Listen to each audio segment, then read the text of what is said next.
Hey everybody, welcome back to the Danger Planet. Today, we're talking about the OutCast models from Ashes of Malifaux, and I have Doug on mute right now.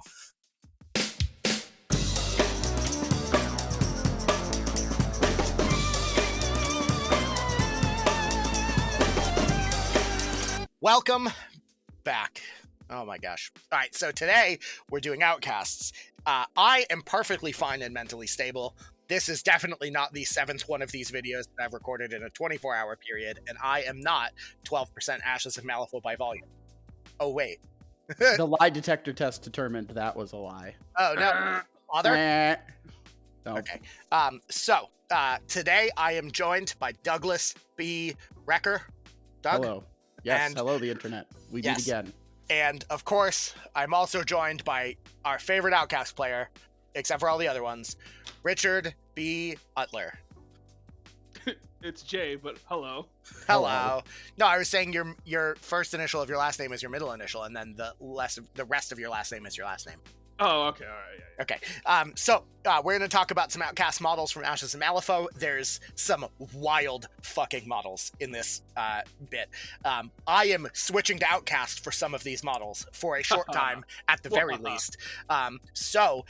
Without further ado, let's get into it. To start off, one of the most cracked fucking models in this book. Let's talk about the Amalgam and Obliteration Enforcer. V. Let's go. Dude, okay. Stop me when I've gone too far. This model costs 8 stones. She is 5s all across the board for defense, willpower, and movement. She's an enforcer and a living construct. She has 8 health, which is great. She's costed health. Armor 1, which is good. Back in a flash, so at the start of this model's activation, if it's buried, it can choose a friendly Amalgam model that has not yet activated this turn and unbury into base contact with it. It has entropy, so enemy models that start their activation with an aura 3 suffer damage. From nothing, which means at the start of this model's activation, if it's buried, it can end another model's fast condition to unbury, and it is also hard to kill. Now, flipping over to the backside, for a 1-inch melee that is stat 6 against defense, we have Clockwork Arm, a 2/3/5 melee attack with a Crow trigger for injured. With a Crow trigger for injured, which is really, really good. We see the Tara Crew Stutter Time bonus action, which is a stat 6 attack against willpower that needs at least a 4, but you gotta beat your opponent. It gets the model fast, and if the target's a friendly model with From Nothing, it is buried.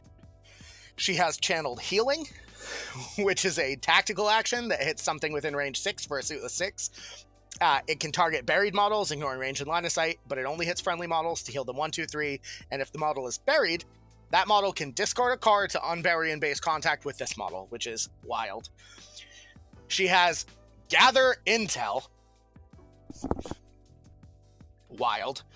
Friendly only. This action can only target the same model once per activation. Push them 5 in any direction, ignoring other models, and enemy models within pulse 2 of the target have to take a TN13 willpower duel or gain distracted 1. But she also has a Tome trigger to bury this model and draw a card, and a Mask trigger until the start phase of the next activation or the end phase, whatever comes first. The enemy of the target's next activation, the enemy models suffer a minus flip to attack actions against the target, which is crazy. And then lastly, she has another bonus action, Jury Rig. Pitch a card, choose a non-joker card in this model's discard pile with a value equal to or less than the card's value that you discarded, and +1, and then draw a card. So it's literally just like better valedictory. And more importantly, it says, do you want that out of sync trigger? Go for it. Rich, what do you think about V? Hold on, give me 1 second so I can put this into Windmill Slam out of keyword higher. No, probably, maybe A, but I don't know. She's fucking cracked, that's for sure. So yeah, this model is absolutely cracked. This model in both keywords is a 100% auto hire. There is no scenario where you are not taking this model 100% of the time when you are playing either Amalgam or Obliteration. The only thing that stops it from being like a Windmill Slam out of keyword is the fact that Channeled Healing is pretty useless outside of specifically Amalgam, and thankfully they were smart enough to make the out of sync trigger keyword lock. I mean, so, it's still a target that like a targeted heal that does 1, 2, 3, right? Yeah, it's fine. It's just there's other, like, you have Hodgepodge that does that better. So. You could be gathering intel with those AP. Yeah, I mean, exactly. you're not wrong. But like that's on the card. This model is absolutely gross. In Amalgam, this model throws Levy up the board turn 1, but also makes it so that they basically can't kill him until he gets a chance to activate with the trigger.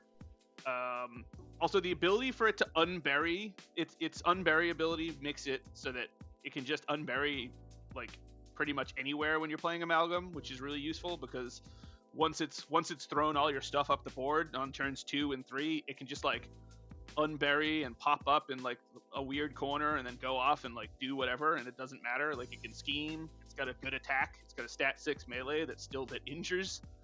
So it's kind of crazy. And it's especially helpful for obliteration, which obliteration's biggest issue has always been its unpack, because getting its like important models up the board has always been tricky, specifically Talos, because Talos is slow and really needs to get into melee as early as possible. So being able to just yeet that dude up the board and also protecting him is really good. This model is insane. Everything on this model is good. Douglas? Omega tier, like top 3 model in Ashes of Malifaux, the book. Yeah. To be honest, I think I'm just gonna move her up, because like gather intel twice for a 9-stone enforcer that's like, let me hold on. Super easy Brandon, to kill. Yeah. Let me talk to you in terms that you'll understand, because you're an Arcanist boyo. I've Arcanists a few You've times. Arcanist I wouldn't say I'm an Arcanist. Brandon, do you remember a model, perhaps Mr. Harrison Fraudstrom? In fact, I might. This one does an awful interesting Harrison Fraudstrom. Like, they don't do the same things, but I think that V is at the same power level, maybe, as unnerfed Harrison. Certainly in keyword, yeah. I mean, keyword, it's right? crack. Think about what this model is going to do for me personally, for my Levy 1 crew. Like, no, I don't want to. I'm going to be like bouncing them around, and then if you last action intel push, you push Levy up if you don't need the defense. You can last action bury it, right? Or bury it wherever. And then you go first with V, and then you push Levy wherever he needs to be again if he's still alive. And if you want to put him into a defensive position, you basically guarantee that trigger she needs, because she has jury rig. Like, this model is nuts.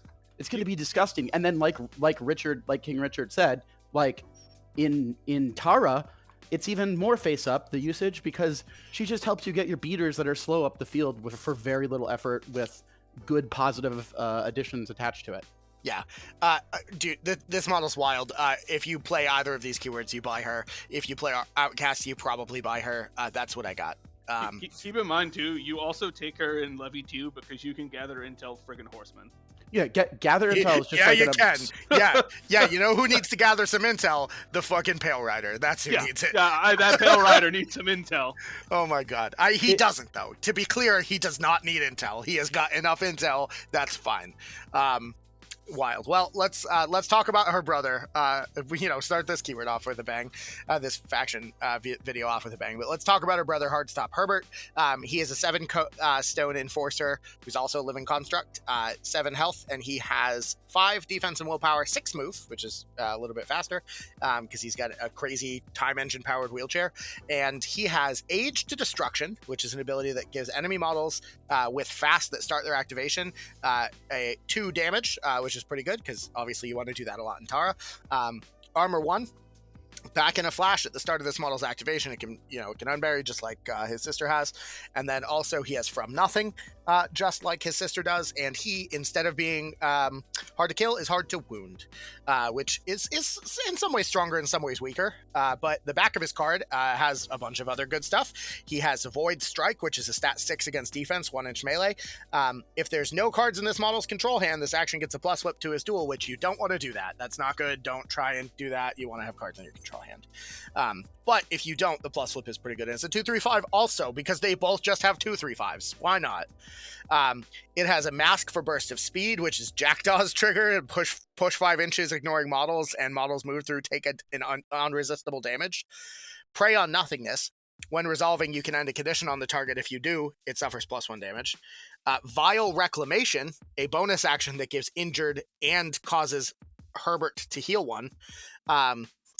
Which is pretty strong, is a stat 5 against willpower, so you can injure them, hit them for cheaper, and then prey on nothingness to remove it for extra damage. And it has a crow trigger to backtrack, which is pitch a card and draw 2 non-joker cards from this model's discard pile with a value of 7 or less. You know, the number that you need to hit gather intel reliably. Crazy. And then Time Storm is his tactical action, which is a pulse 6 that needs a suitless 6 to go off once per turn. Choose fast or slow. Enemy models take a TN13 move duel that are within the 6-inch pulse, or they gain fast or slow, with a mass trigger for 88 miles per hour because he's also from Back to the Future. If this model did not unbury this turn, bury it. And as a bonus action, this model has Onward. For a suitless 5, he gets to walk as a bonus. Dude, come on. Can you get, like... Oh my god. So you know who this model kind of reminds me of in an interesting way, because I'm also I've been an ES player long before I started to be an Outcast player as of 2 days ago. Yeah. This model kind of reminds me of the crazy versatile that gives you the negative willpower aura in ES that has Onward. What's their name? Vernon and Wells. Yeah, Vernon. Why and does Wells. Vernon and Wells come up in every tier list we've done? What the crap? I don't know. They're the Spectre. Just because. Okay, let me qualify. Because it has Onward. How many times can they reprint a better Vernon and Wells that is also just to piss Rich off on a 40 or 50 mil base and size 2? Well, it's on a 40 mil. It has Onward. It's usually moving around a lot. Except the interesting thing about this guy that I think is cool is Time Storm is just like, if you deliver Time Storm in the right place at the right time, yeah, and you can force a bunch of those duels. 13 move requires 8s in most cases, right? Yeah. So, like, you're looking at, you could pulse out a shit ton of of slow, and you can make your you can, well, you can't use it on your own models because that would be fucking ridiculous. But you can put, it's great in Tara, and it can fuck people over if they get caught in it. Like, holy shit. So if we think about this, Rich, let me ask you, right? Because you by far, between the three of us, have the most experience on Levy and Terra. Like, those are two masters. Those are my two mains. Yeah, you've gotten a lot of reps in with Rich, that. So how much of a hard stop are you making directly in front of this model to hire it? No. But okay, here's the question that I have for you specifically, Rich. When we're looking at Time Storm as an ability, I obviously understand that, like, I think I understand the Levy play loop because I've gotten a bunch of Levy stuff in now under my belt. But, like, my understanding is, like, he moves around, he has Onward, you can use him in stuff like Plant Explosives and GG4 here. And then sometimes you can kind of deliver, like, a Time Storm trying to pulse out a slow and just, like, create a big negative AP vacuum. My question to you specifically on the Terra front is, how useful is it to use this guy to pulse out fast? And do you see yourself being able to use that pulse if you put it onto 2 or 3 or 4 models and not have to suffer from your opponent just going, okay, I activate that model with fast? Like, that's what concerns me about using Time Storm on the Terra side specifically. All right, well, so first off, I think this thing's super mid. This is a C for me, so we're going to start with that. So we're just going to lay the groundwork. I think that this is useless in Levy. I don't think you ever take this in Levy because you just have Necropunks to do what this guy's doing. Levy doesn't give a crap about, like, you throw this guy up into a group of dudes and give them slow, whatever. You throw Levy in there and you just kill them. It doesn't matter. I don't think you ever take this guy in Levy. His biggest strength is he's a move 6 model with Onward, and that's not bad. It's just his attack is mid. Without the burst of speed trigger, it's kind of useless, so you have to have a high mask to get that off. I don't think Time Storm is as good as you think it is. I think that there's play for this model in Tara. For 2 reasons. One, because this is the only other amalgam model that you're generally taking in Tara. If you have this and V you can send this guy, like, up the board, and then V can unbury in base contact with him because the Back in a Flash specifies amalgam. So that kind of gives her a little bit of extra movement stuff to do, like on later turns when that she can just do that with Levy because the whole crew's amalgam. Other than that, the time storm's dangerous. It's like you said. It's exactly what you said is the problem with time storm. If you're time storming, and if it's only hitting like one model, they just cheat a card. They pass the duel. They don't get fast. If you're time storming like a bunch of models, they could just fail the duel on purpose and get fast, because generally with Tara, you want fast on one thing, preferably something that's already activated. And you want to take that off of that thing for value. And like, because when we play, sometimes when we play, you've had to put fast onto something for some reason. And then you made me choose an activation, and it's either like, all right, motherfucker, choose this activation here that's like going to be scoring you a point, or choose this over here and that's going to die. It's your choice. But those are the choices you often present to me when we play, and you're on Tara and I'm on whatever I'm playing you with, right? You give me two horrible options, and you say, I don't really care which one you do, dude. I'm just going to go do the other thing. And then that's like how I've seen you manage having too much fast. But this seems like you could very easily put yourself in a scenario where intentionally you want to give out fast to like two things, and that's what you can manage. And then your opponent just grins and like down cheats and is like, cool, now I have fast on like 5 things. Yeah, to be fair though, right? Enemy models do have to flip. So if they do pass it and they want fast on specific models, they do have to lose a card for it. And card pressure is only your friend, not theirs, right? So yeah, but it's card pressure that's getting them AP. They're getting AP out of it. Maybe it's giving them AP. If they're cheating a 2 or a 3 to get fast, I don't think that they weren't going to use that card. How many models in Tara do you have that pop out and end fast immediately, right? They get to go once, but then they get one activation to hit all their fast stuff. I mean, situationally, don't give your opponent like 10 of your opponent's models fast for no reason. That would be dumb. I understand that, but the problem is that it's a 6-inch range is pretty big, and it's big. You have to choose one or the other, and if you're I just don't think it's a very good ability. I don't. It's powerful. It's definitely powerful. It's powerful. The question is, because we're discussing it to this level, it's definitely powerful. And the question remains to be seen. Is it like, who knows? I think you're definitely off, powerful. I think you're better off trying to give them slow most of the time if you're time storming. Almost certainly. Yeah, just like everything gets slow. Like fuck it, fuck all y'all. Fuck. I think the is best it enemy only? Yeah, it's enemy only. So you don't even have to. So then maybe time storm is always on slow mode. Yeah, but overall, he's not great. I don't think that he's. I think that especially in both those crews, there's a lot of expensive hires, and seven is the point where you have to drop something important. All right, so what do you think, Richard? Right. Back end of sometimes? No, he's a C. He's a C for me. Ugh, I probably don't hire this guy. Ooh, I think that's harsh. I think he's sometimes higher. I'm going to put him at the back of sometimes. I think you put him in the back of sometimes higher. As we go, maybe we'll see. But let's jump around to the next group of people. This is going to be the bandit and mercenary models, of which there are 2. Like almost every other keyword. This lady is an 8-stone enforcer named Mae Chesterfield, who is the heir to the Chesterfield. Her background's so awesome. Fortune. Super cool background. By the book, user merge code. That's what I got. It's really good. So defense and willpower 5. Move 6. She's size 3 because she's on a giant fucking mecha panther. And she has 8 health. She has armor 1. She has battle. No, she's on. You know what she's on? She's on one of the freaking robots that she stole from the guild that they sent to kill her, and she modded it. She's on one of Hoffman's hunters. She's on a hunter from Hoffman. Yeah, which is a giant mecha panther. Yeah, entirely. So she is. So she has armor. She has battle tempo, which is the Vix ability to during the start phase push 2 in any direction.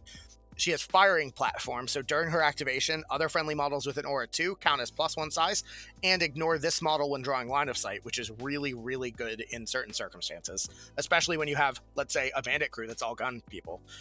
She has sniper, so she can pitch focus to get +10 inches on her ranged attack, which we'll talk about in a moment. And then she has a 2-3-5 melee that has quick shot for a mask. It's only stat 5 and it's only 1 inch, but on a mask she gets to take a free gun action even if engaged. Chesterfield 1879 is her signature gun. It's a 12-inch gun that's stat 6 against defense with a built-in crow. She gets to choose cover, concealment, or friendly fire to ignore for the shot each time she fires it, and it's a 2/3/5. Now her built-in unique crow attaches a unique upgrade, which I'll put up on the screen now, which is an inheritance upgrade. It's only once per game, and it's enemy only, so you can only ever put it out one single time. But it's built into her. It's built in. Unless does OutCast have Mold of the Other anywhere? Yeah, Malifaux Child. Yeah. Oh, the Malifaux Child. Okay, so theoretically, you could maybe put out a second one if she is killed, and then you Mold of the Other. But point being, it's probably only going to go out once. She has a tome trigger for drop it, which drops an enemy ski marker, which is great for Parker Barrows in line of sight of her, and then a ram trigger for puncture. She also has Ride With Me with a ram trigger to give shielded, which is nuts. But let's talk about the upgrade that she gives out, because it does two things. It gives the model that it gets two abilities. Collier's Curse, which causes this model, the model that is upgraded, to suffer +1 damage from any attack actions of enemy Mae Chesterfield or enemy 6-armed 6-shooter, which is the other model that will be in this box. That's these two keywords. And may lead find their heart. Enemy bandit and mercenary models ignore friendly fire when targeting the model, good. which is really, really strong. It just straight up solves some of the problems that you have with gun crews. Yeah, overall, Mae Chesterfield. Rich, what do you think? Bandit, mercenary? You hiring this lady? All right, so I'm going to preface this by saying that I don't think mercenary is currently a playable keyword, and I don't think that this is particularly good in mercenary, but I think that this is an auto hire in bandit. I think this lady is really, really good. The firing platform is super relevant for most of bandit. The gun is good. And having Ride With Me is just really strong. The things that she gets to ride, with me. Mad Dog, usually. That's probably what she's going to ride with me most times. Yeah, buddy. Yeah, she is. This model is probably going to ride with me Mad Dog more than anybody else. So I think that this is an easy A. I think that this is an 100% auto hire in bandit. And a really, really good OOK in certain situations across the board for almost every other keyword. Because this is the only Outcast model that isn't a horseman that has Ride With Me. Yep. And has a decent gun. You mean that isn't Levy, right? Well, Levy doesn't have it. His horsemen have it. Oh yeah, sure, but you can't hire them unless you're playing Levy. Right. I think this model is really good. I do think that we'll see when we see the next one that it is usually, at least with bandit, it's a package deal, but I do think that this is also a very solid out of keyword hire in the situations where having a Ride With Me model is relevant. With its buddy, with 6-armed 6-shooter, they're really, really strong. Even without 6-armed 6-shooter, which is how this model is kind of meant to be played, it's still a good OOK hire across the faction. Yeah. Well, let's talk about her bud. Right? This here Robot is a 6-armed 6-shooter. He is 7 stones. He's got 7 health.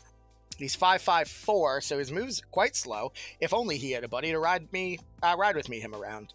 He's got battle tempo. He's got gamble, so he gets to drop an enemy ski marker anywhere on the table, which is great for Parker Barrows. He's got gun fighter, which means he can melee guns, and he has run and gun, which gives him a little bit of extra movement, which he definitely needs considering he's only speed 4. He has no melee per se, but Gunfighter obviously lets him have an engagement range. His gun is called Hail of Bullets, which is stat 6 against defense, and it is the target suffers 2 3 blast 4 blast, and it just flat out ignores hard to wound because apparently he's Seamus. Shenanigans, I say. But it's got quick reflexes, which is super good. Take this action again, targeting a different model. It's got on a crow, it stuns, which is super strong, and on a tome against enemy models, it drops a ski marker anywhere in the area between this model and the target.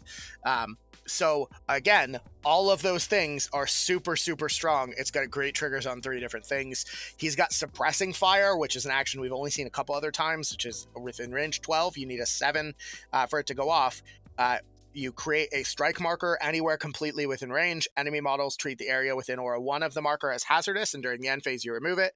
But it has a ram trigger to give Mae Chesterfield, as long as she's in line of sight, a focus out of it, and it is baked in. So on a suitless 7, you make a hazardous marker once per turn, and Ella gets a focus, which is really strong. But His bonus action, lastly, is a 16-inch gun that has, yeah, the TN is the distance between this model and the ski marker. It's stat 3.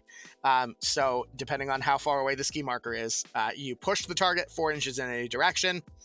And it has a crow trigger to, if the target's an enemy ski marker, remove it and draw a card. And if it's a mask, you mask to swift action. So because Parker Barrows places a bunch of ski markers anyway, or in whatever crew, you drop ski markers and shoot them into place, which is super funny and very flavorful.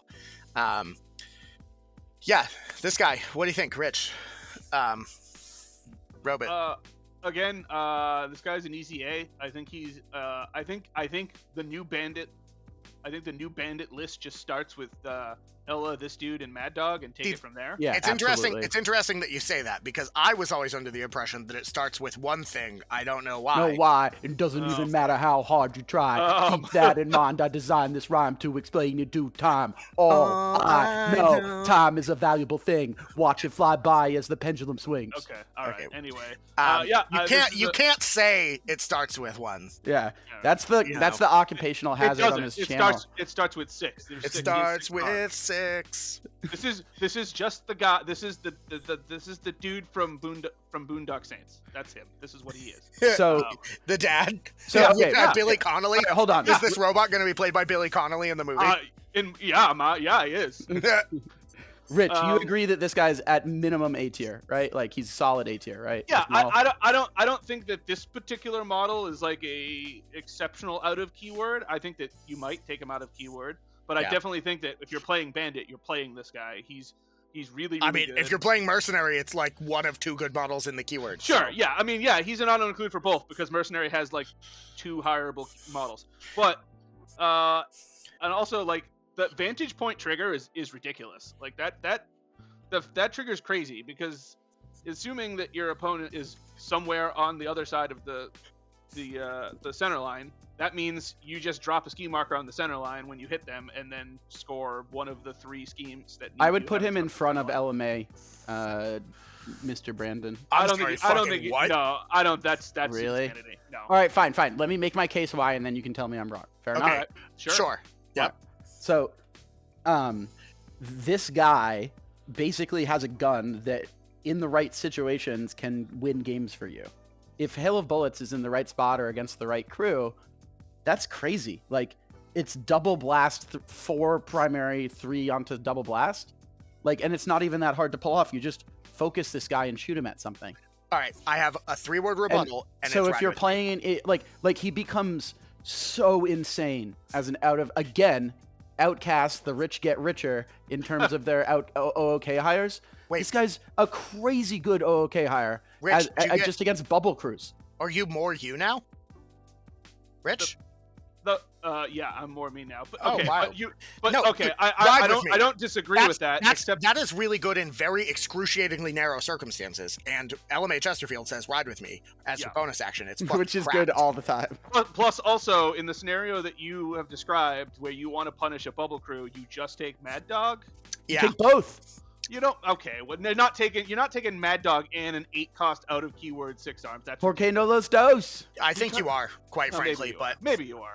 I mean, but you're also taking LMA Chesterfield, and honestly, in the very narrow cases, And then at this point, you're just playing New Look Bandit. New Look Bandit is going to be sweet. New Look Bandit is going to be sweet. I think these 2 models are very close. I agree. I do think that LMA is still better. Yeah. I think that you're going to take her out of keyword more often than this guy. I think that you're... Yeah, for sure. It definitely comes down to the fact as long as he's in A tier, I guess I'll back off. That's fine. I'm not dying on this hill. No, you know what? You know what the difference is? Bro. The difference is that you'll take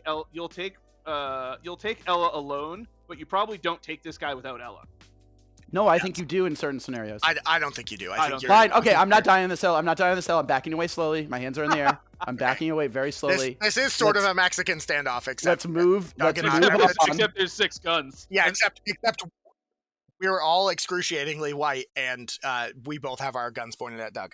Okay, so let's talk the next group of keywords, perhaps the last group of keywords before we talk about something really spicy, and the versatile. But we have the Frycore and Plague Fumigator.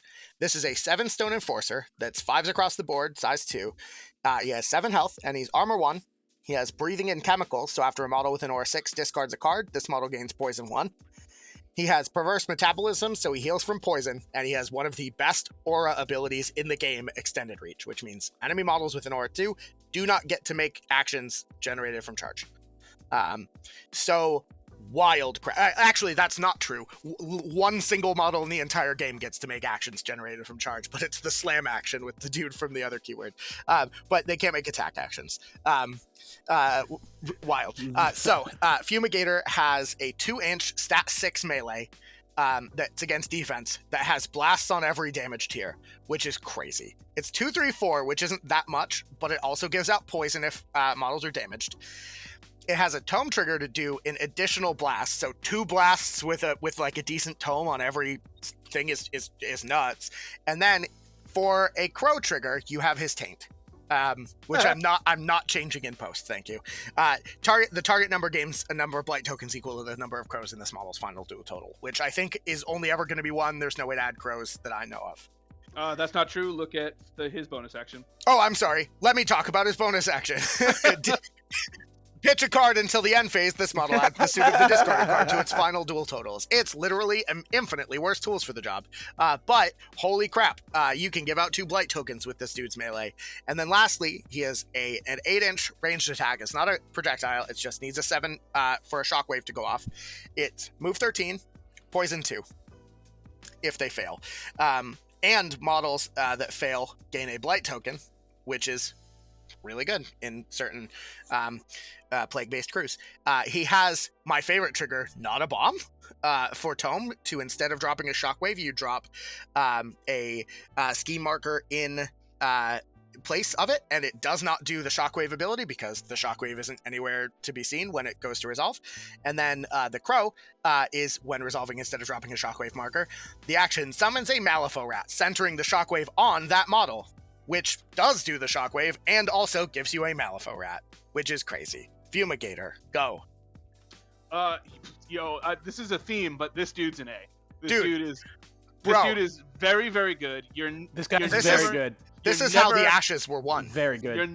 You're never not taking this guy in the Hamlin, ever. Yeah. He you I don't know if probably he's auto also include take in him. Frycore, Like because he's just Frycore really has like good. a lot of auto includes, but he's still good.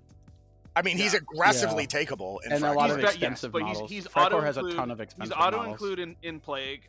The fact He's that you takeable, can, yeah. you can but just he's, like summon a rat yeah. from 8 inches away is kind of crazy. And give out poison on top of it. And give out poison and blight. The blight's super relevant blight, in Hamlin. right? And I think that this is also a totally reasonable out of keyword pick because extended reach is ridiculous, and this is I believe the only extended reach model in OutCasts. Yeah. He does a Yeah. very good job just from an isolated standpoint of sitting in an area and saying you're not really going to come over here with melee beaters because I have a 2-inch reach. And then King Richard is absolutely correct here, right? Like, so you have 2 modes that are just brutally backbreaking that you can at will put this guy into.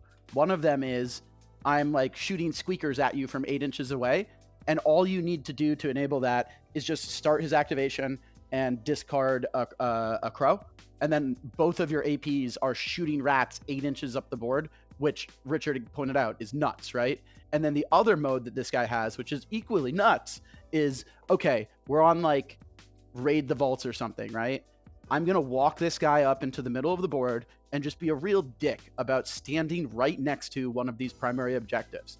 And I'm going to get there before you, so you can't really charge me, you can't really do stuff. You want to crowd around me, I'm going to discard this, I'm going to guarantee sweeping strike.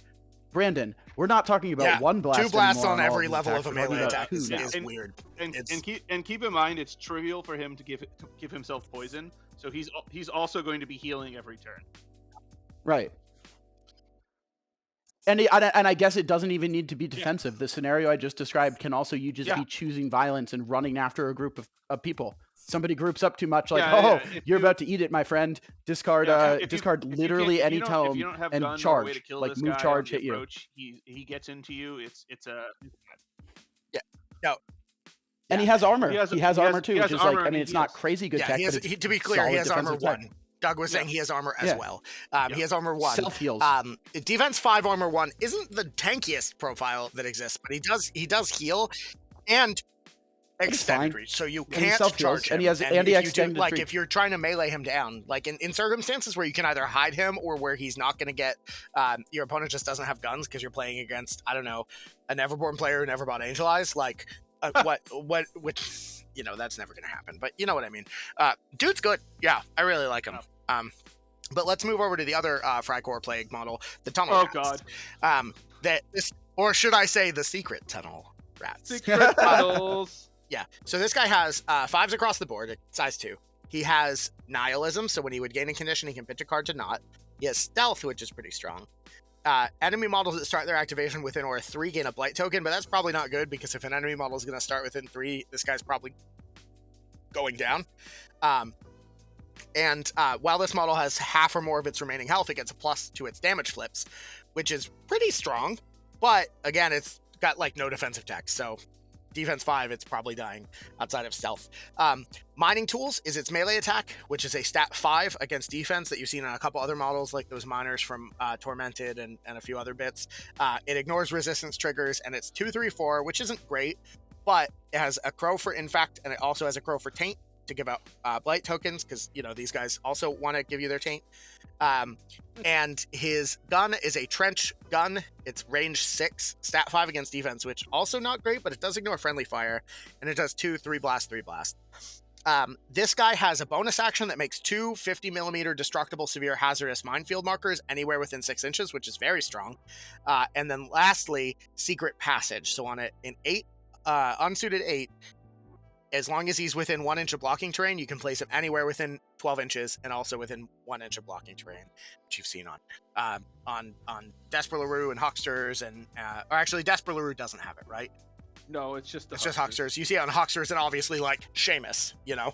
But there's a Crow trigger to drop a ski marker in base contact. Oh, and Lucius too, of course. And there's a Crow trigger on this one to drop a ski marker into base contact with this model. So this guy's got some stuff.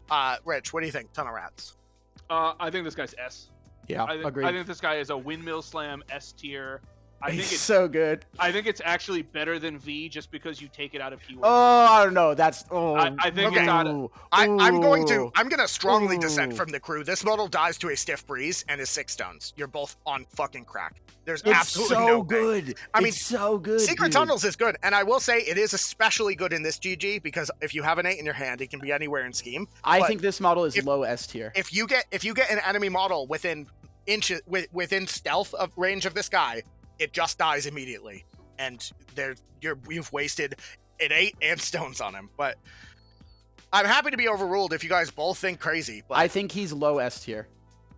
Rich, I think he's low S tier as well. I think in this GG, I think in last GG, I would agree with you, but I think that in this GG, this economy. The other thing too is that this is something that OutCasts generally has not had. OutCast does not have blinky movement bullshit. Like cheap blinky mobile schemers. They just don't have that. All right, and so I just flat out disagree. I don't think this guy's this good. Hopefully I'll be proven wrong, but he dies immediately. He auto scores your opponent like 3 different schemes.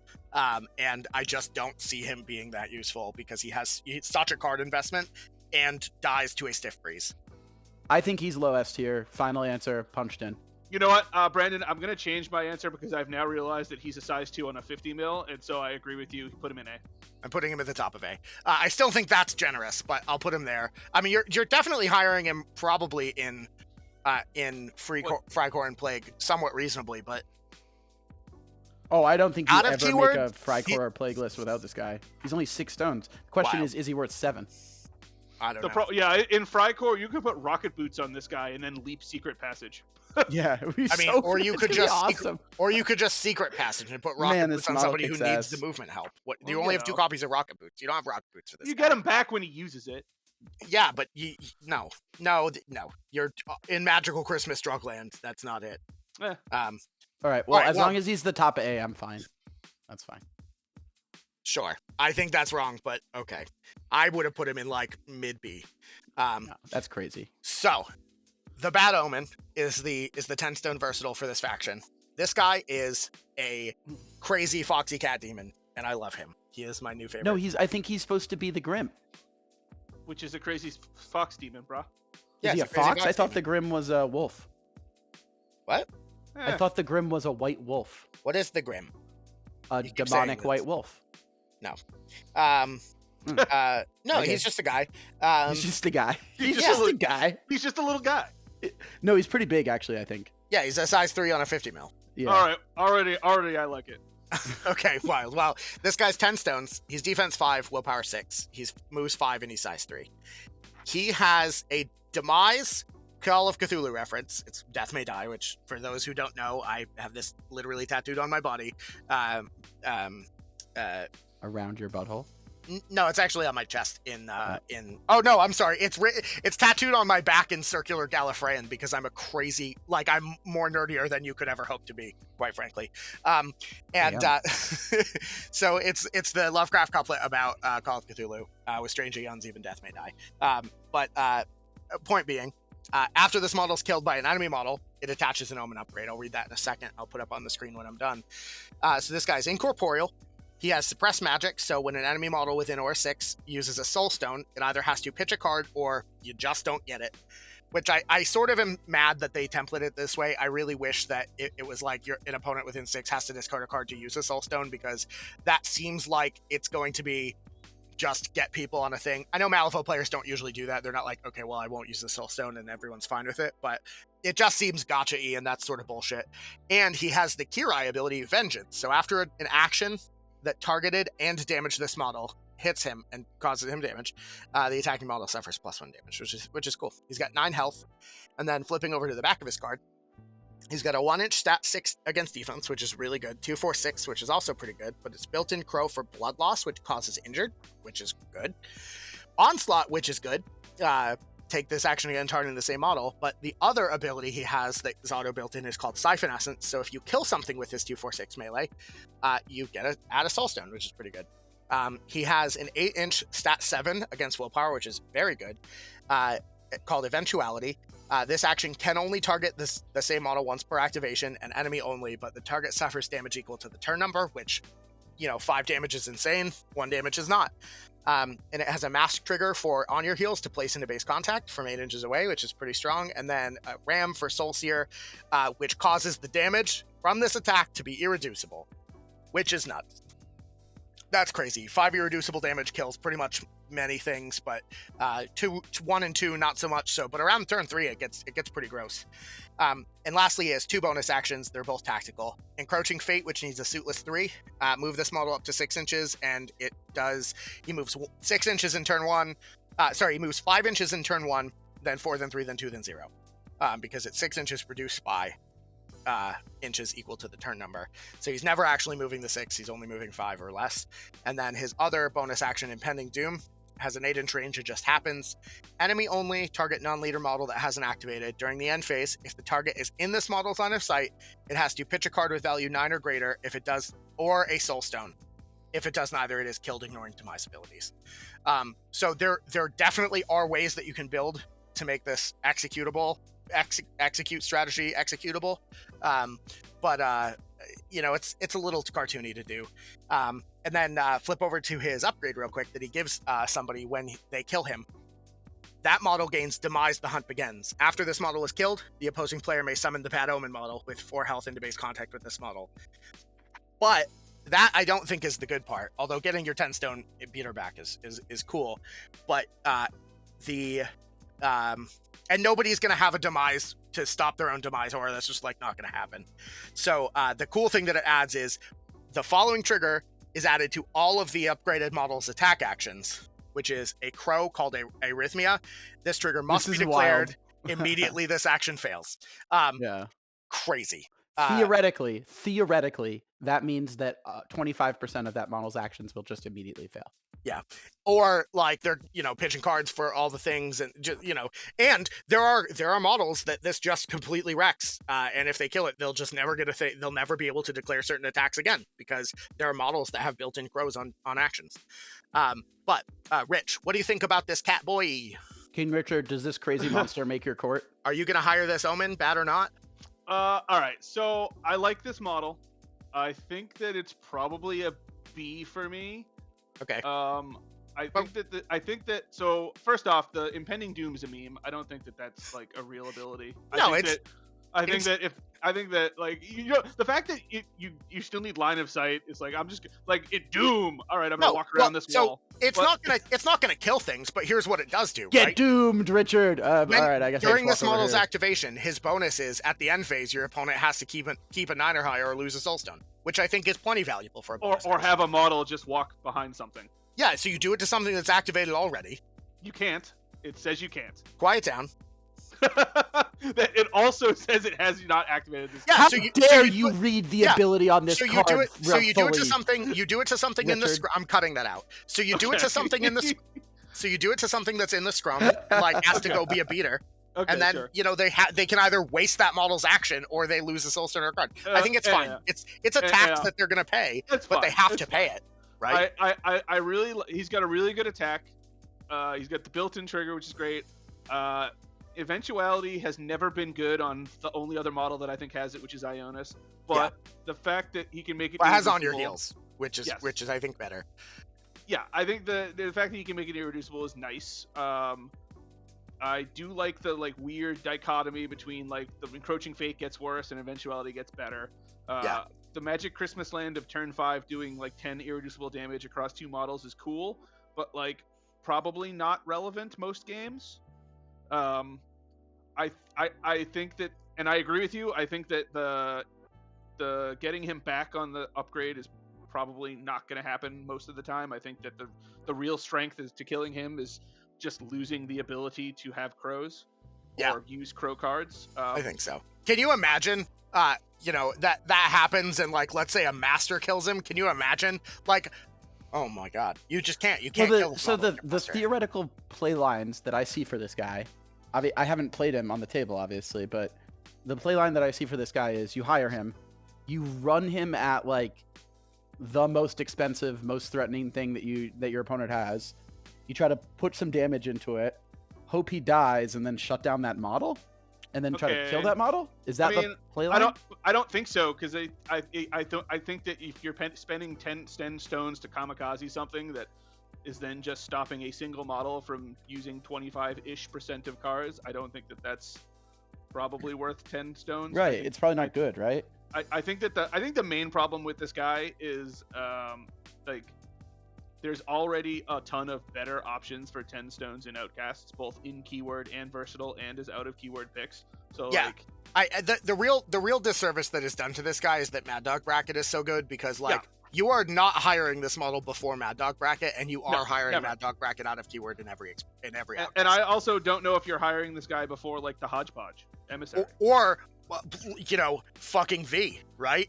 Yeah, exactly. I'm putting him above Hardstop Herbert, and I think that's where we need to be. The model is very good. I think that just Outcast really is in a position where it's glutted for other things, and ultimately. That which is dead can eternal lie, but after Strange Eons, you might not even want to hire this model. Sure. Yeah. Why? Yeah, I don't know. It's weird. He's like, he doesn't seem bad, but it feels like there's better stuff out there, so that maybe that means he's like B tier. Yeah. All right. He's definitely B tier. So that leaves us to the last 2 models for Outcasts from Ashes of Malifaux. Oh boy. Which are really, really interesting. So some notes in particular. This model, the first one is a henchman. His name is Dr. Silas. He costs 10 stones. If you hire him out of keyword anywhere, he will always cost 11 stones because you will note that he is not versatile. He is 2 keywords that are not anywhere else in Outcast. There are no other Outcast models outside of this model and the Enforcer that he comes along with that are either of these keywords. And this is really interesting because this is one of the first times outside of perhaps Hinamatsu or Widow Weaver that we see, or Vasilisa, that we see a henchman in a crew in the game be able to take a wild selection of models that aren't traditionally associated with the faction that it's involved in, right? Now, this isn't just traditional dual faction crap.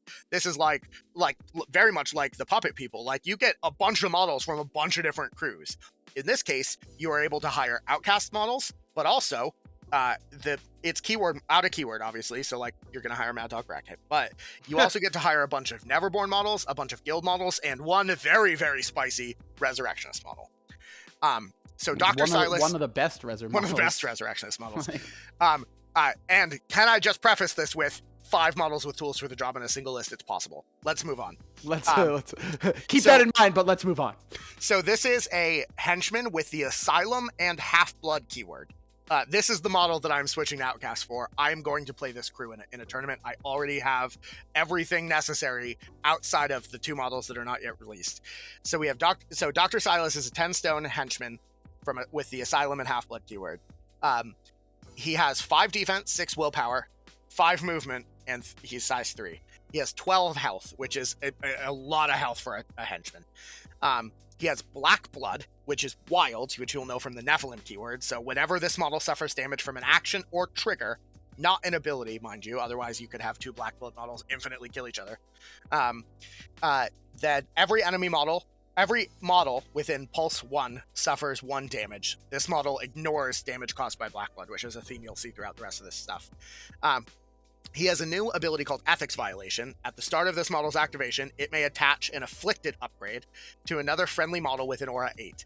If this model is this crew's leader, it may discard a card to resolve this effect again. We'll talk about that in a minute. Lab Safety is an ability that gives friendly Asylum and Half-Blood models the ability to ignore damage caused by Black Blood, which means if you don't hire out a keyword, your whole crew becomes immune to Black Blood, which is really important because this guy has it, and you'll see it can actually be in some other places as well. And then lastly, and possibly his most bonkers ability, Outpatience. After a friendly Asylum model, which is the guild ones or the nurse, within Aura 12 is killed, this model may discard a card to replace the killed model with a Blood Wretch without discarding any upgrades, ignoring the restrict limitation on those upgrades. Let's go. Then the new model heals 3. It's gonna be so much fun. This is definitely a little confusing. It's not in any way telling you, which seems to be people's gut reaction, that you can have infinite Blood Wretches in play. It's not what it's saying. It is saying, which we'll talk about the upgrades in a second, that you're normally going to have a specific upgrade on Asylum models and another upgrade on Half-Blood models. It just means that the replace model, which normally wouldn't get upgrades or transfer upgrades over, will be with an Asylum upgrade instead of a Half-Blood upgrade. But really importantly, it replaces the killed model, which means it's still eligible to interact with the strategy, and it does all kinds of crazy shit. His back card, and I can hear Pope just channeling the aura of this already. I mean, it's a 4-letter word. It's a 4-letter word. If you say this 4-letter word in the mirror 3 times, you will summon Pope will appear behind you. That's true. And he'll be like, "Come play a game of Malifaux." Yeah, but you must not play him in Okay. Yeah, but you must not look him in the eyes or play him in a game. Yeah, because he'll beat you. Yeah, steal your soul. He'll beat you most importantly. So this guy has a 1-inch melee that's stat 6 against defense, which is really good. It's a 2/4/5 damage track, which is really good. He's a henchman, so he can stone for this ram trigger if you want, which is drink blood to heal him. He has Toss on a henchman that is potentially a 3 AP henchman. Well, he's your master, really. He's really a leader, master. not a master. He is a leader. Sure, whatever. He's a leader. He's a 3 AP leader, really. Assuming you're playing a 50 soulstone game. If you're playing less than 50 soulstones, he doesn't get 3 AP if he's your leader, because that's how Malifaux works. And I'm sure 3 other people know that, but it's fine. Target a model with size lower than this model, push it up to 10 inches in any direction. If this push is interrupted, the push model and the model in base contact with it each pass a TN defense, 14 defense duel, or suffer 2 damage, which is wild. But he, even more wildly, he has a trigger built in to once per turn take the reckless research action, which we'll talk about in a minute, targeting the same model ignoring range, which is cracked. But then also he has a tome trigger to focus the thing that he is throwing. It is the best toss in the game by like a not wide margin. It's so good. It's so dope. It's so unbelievably good, and It's preparations on a toss is just fucking ridiculous. It's so even just like hiring him normally, cuz that might be a thing that people do with this model. But Sedate Them is his other attack. It's a stat 6 against willpower. Target gains slow and either has to pitch a card or gains staggered. And slowing and staggering something is insane. And then lastly, for Mask, you have On Your Heels. which lets you place base contact with an enemy model that you beat with this duel. Dude, fucking crazy. Reckless Research. We'll get to the last bit. So Reckless Research is you need a 5 for it to go off, target a model within 8 inches, friendly only. The target resolves any 2 of the following effects. Heal 1, push 2, draw a card, and then the target suffers 1 irreducible damage. So, the heal 1 can cancel out the damage if they're already at full, but you push them 2, right? Or draw a card, which is great. And you can do that after you toss if you have the built-in trigger 1 Flu East for Reckless Research. But more importantly, if they have Black Blood, then they pulse out a damage after they push or after they have been tossed 10 inches into your enemy's face. But how would an Asylum or Half-Blood have Black Blood? They don't normally have that rule. Well, let's look at the 2 different upgrades that you can get. So firstly, we have the Asylum models, which we're going to have to put up on the screen at some point talking about this guy. Get the amazingly named ability upgrade, Down with the Sickness. Ooh, ooh, thank you. So both of the upgrades give Against the Wall. So after this model declares an action, it can choose an attached afflicted upgrade to receive a plus flip to anyone's suit and anyone's suit to that action's duel, which is crazy, and discard it. But you can just put it back on them later, but they both have that. But the 2 abilities that the Asylum upgrade gives are Haunting Partner, which makes, I don't know, are there any good Half-Blood or Asylum models ranged attacks wise? I can't think of any. No, I don't think so. Yeah, no, that's probably irrelevant. Wait, fucking Angel Eyes. Jesus Christ. Yeah, this is also, spoiler, this is Angel Eyes' home base for keyword.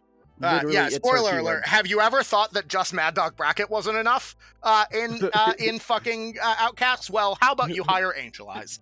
Just to be clear, Angel Eyes already ignores friendly fire, so that's not really relevant. Yeah, I know, but it doesn't matter. Anywho, and importantly, they have to pitch a card to disengage, which is really Have good. you ever wanted your Angel Eyes to have leap? Well, my friend. Well, we'll talk about that. We have a mutated doctor for you. But the other thing that it gives them is Bloodletting, which is you need a 5 for it to go off, but it targets a model within 8 inches that's friendly only. It ends a condition on them, which is really a good effect, especially as a bonus action, and they take 1 irreducible damage, which again is an action or ability which causes Black Blood. But again, how do you get Half-Bloods to have Black Blood? Why, if you look at To Find the Cure, you will see that Half-Blood models get Against the Wall, Leap, which does need a mask, but that's 7 masks. But they also just get Black Blood. And they're both special afflicted, plentiful 3 if Dr. Silas is the crew's leader, as opposed to plentiful, you just get 1 of them. So he'll upgrade himself if you hire him out of keyword. But if he's the leader, you can have 3 Half-Bloods with Black Blood, which you can then toss up the board and bring damage onto and then end conditions on and do crazy shit. My God, we'll put the models up here while Rich and Doug are talking. We all compose ourselves and rebuckle our pants. This is the most exciting model I've ever been excited about. Also, to point out, because of Against the Wall, you can just pitch the upgrade to add the suit to the leap, so you don't need to have a mask. Yeah, buddy. So, so this is dope. And it's plus 7. We all agree that this is really super. I don't give a shit what either of you say. I'm putting him in S tier, quite frankly, and I'm just going to go ahead and do that now. He probably isn't. So the only thing that keeps this dude from being an S tier is that this guy's a master, or he's not a master, but you know what I mean. Yeah. I think while it's not 0% of the time, I think the number of times that you hire this guy in any scenario other than you're declaring him as your leader are low. It's almost not. done. Yeah. Almost it's done. not. Yeah. So I don't think we can. So I mean, technically he's an automatic S, because if you're hiring him as your leader, you're hiring him every time, right? So yeah. Wild. So okay. So yeah, S. That's fine. I mean, this guy. I get that they didn't want to make him a master, but like for all intents and purposes, this dude is just his own leader.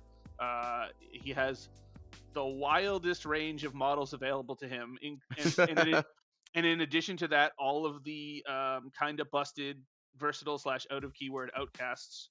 Right, because he's outcast labeled, so he's got one of the best tags as a faction, because he has access to some sick models now. Yeah. The out of keywords are wild, but also like Dr. Grimwell, Nurse Heartsbane, nurses, orderlies even, and then Nurse Heartsbane that dies for value. Yeah. Really good. And then also the Tuco Maurice Blood Ranch Angel Eyes. Also, it's funny because you can take like the OutCast upgrades, or like you could make like a hard to kill nurse, and then when it dies, the blood wretch gets to keep the upgrade, so it's also hard to kill. Yeah, buddy. Because it doesn't specify which upgrades. It just says it keeps all of its upgrades. So like no. It's only when asylum models die. Oh, okay, yeah. So trial and error. If trial and error dies, it's an asylum model which can have half blood upgrades, so you can get both. Which is wild. Yeah. This dude's crazy. He's his own thing, but like. Yeah, he is very much his own thing, but it is a thing that I will be doing aggressively. Yeah. It seems really fun. Like, I don't know if it's like insanely good, but it does seem, regardless of how good it is, it seems really fun. And you have access to some really cool models. And let's not forget, you get a hodgepodge effigy for free if you have this dude as your leader. And so for 2 more points on turn 3, you get an emissary. And the hodgepodge emissary ain't nothing to fuck with. Which you probably always do. Like, I don't think that you would ever not just pay the 2 extra for the upgrade. Yeah, I mean, yes or no. Really I mean, good. Your crew might be tight, and 2 stones might not be worth a model, especially if they've got a lot of range stuff, because he'll just die. But, bro, he's hard to kill. Yeah, you're not wrong. So yeah, Dr. Silas, all of the models that you can take with him. Obviously, if you're taking Dr. Silas, you start with Angel Eyes and then see where else you go. Dude, I'm so unbelievably excited for this guy. He's crazy, and I am fucking in love with this. Let's talk about the last model on OutCast then, his Enforcer, Trial and Error, which if you saw the Waldo's Weekly a couple weeks ago, gave you a bunch of cool background and lore on them. But this is a 6 stone Enforcer with 6 health, 5s across the board, size 2. He's got a defense and willpower dual resistance trigger that is built into defense and is immediately, which happens right away. The attacking model reduces its dual total by 2 if it has any suits in its final dual total that are also in this model's final dual total. And obviously, because it's a defense trigger that's built in on masks, if they have a mask to hit you, you just get it. But if you have a mask on willpower, then that's the thing too. They have first to speak, so if this model has already activated this turn, enemy attack actions that target this model suffer a minus flip to their duel, which is reverse manipulative and is really strong. He has of 2 minds, so at the start of this model's activation, it can pitch an afflicted upgrade to attach a different afflicted upgrade. So if Dr. Silas puts one of them on him, he can flop back and forth every activation. And he has an ability that's very, very few and far between, but it's really good, and it's on the orderly models that you can hire in this pair of keywords. Enemy models with staggered that are engaged by this model are ignored by their controller for the purposes of strategies and schemes. Which, like, oh boy, especially because it's because it's an asylum model, it can have hunting partners, which means they can't escape you unless they pitch a card. It's that ability is going to be, if you can use it to proper effect, is insane. Their melee attack's a little wanting. It's a 5 stat against defense, which is bad, but it is a 2/3/5 with drink blood, so that's pretty solid. They have a ranged attack that's a projectile stat 6 against willpower, which is quite good. That does a 2/3 blast 4 blast with a mask trigger for push the target 2 inches towards this model, and if the target is a master or henchman, it gains distracted 1. And then lastly, it has a bonus action boring conversation, which has been out for a long time. You should be familiar. Causes a TN10 willpower duel against anything that takes any non-walk action within or a 6 of him, or it fails. But they have a crow trigger for stay a while and listen, which is is it Sophie has it, or is that a Yedza thing? I think it's Sophie, right? I think it's Sophie, yeah. Yeah, Sophie. Choose one model within range to just flat out gain staggered. And if you look at the front of his card, again, on an irresistible stagger, them not scoring anymore, if you activate him super late, is wild. Irresistible stagger in general is super strong, but this one is super wild. Rich, what do you think? Trial and error? I feel like it's an auto hire. In keyword, it's an auto hire. You never have a Silas list without this. And very importantly, and wildly, assuming that you do want to go full Neverborn bullshit, this model is Angel Eyes' keyword. So if you want to hire Angel Eyes as your master, you get to hire both Dr. Silas and Trial and Error. Also, because he's a henchman. Also, I need to point out that this thing is also an auto hire out of keyword if you're going to play Jackdaw. Oh, for sure. Yeah. Dude, are you kidding? Montresor, who is an outcast model that you can hire on a keyboard with this stagger-based crew, is fucking ridiculous. Oh, yeah. He's dead! Everyone, he's dead! Oh, man. Yeah, Montresor... I'm half tempted to just end the episode here. Montresor in Dr. Silas is insane. Yeah. Next time on the Danger Planet. Okay. It shows Brandon floating in a Dragon Ball Z healing tank, and Rich and I just playing Netrunner against each other, drinking like soda, eating pizza. Waiting 9 months for waiting 9 months for you to come out of your like healing pod. I still don't like tunnel rats.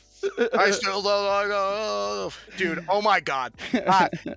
This Jesus Christ. Montresor, Trial and Error, Dr. Silas, Angel Eyes. That's the start of every list that you want to play in OutCast. Just fucking Mad Dog bracket. Fucking go. Hit it, go, baby. Boom. We don't need any more models. We're just rolling in with maximum. No, we do, dude. And multiple nurses. Or you can go the super awesome approach, which only costs 33 of your 50 soul stones. You hire Dr. Silas with the effigy with the 2 upgrade for 35 points, leaving you 15 points to fuck with, and you hire 2 nurses and 3 out of keyword scavengers for 5 instances of tools for the job. There are so many. What does this crew not do? M3 GG4 solved. Everybody walk away. Solved all the way down. I do have to say, Ashes has made playing OutCasts in a banned environment like just really frustrating for the other person, because it's like, go ahead. What are you gonna ban? Pick one. I got infinite, bro. No.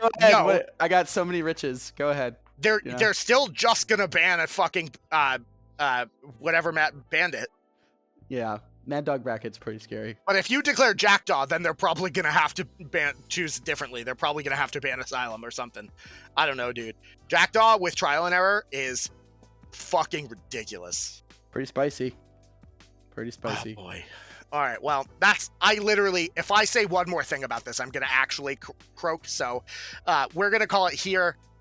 We have no C and D models. OutCast fucking won Ashes of Malifaux. Yeah, as far as I'm concerned. OutCast Not just for really adding, being the only faction to get a new master, but they also got V, who is cracked. Yeah, and like, oh boy, I'm so fucking excited. I need to go take a walk and like, Brendan needs to take a cold ice bath before we film our Reser.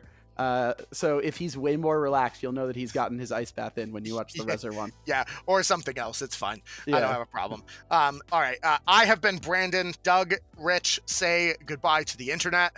We have been Danger Planet. You have been the internet. Perhaps once again, we will encounter one another for a tier list. Goodbye, the internet. And finally, just in parting, make sure to practice your lab safety. Don't commit any ethics violations. No ethics violations ever. The internet. Bam. I want to sedate them. Yeah. Okay, that one maybe was weaker, but we did it. Oh Jesus.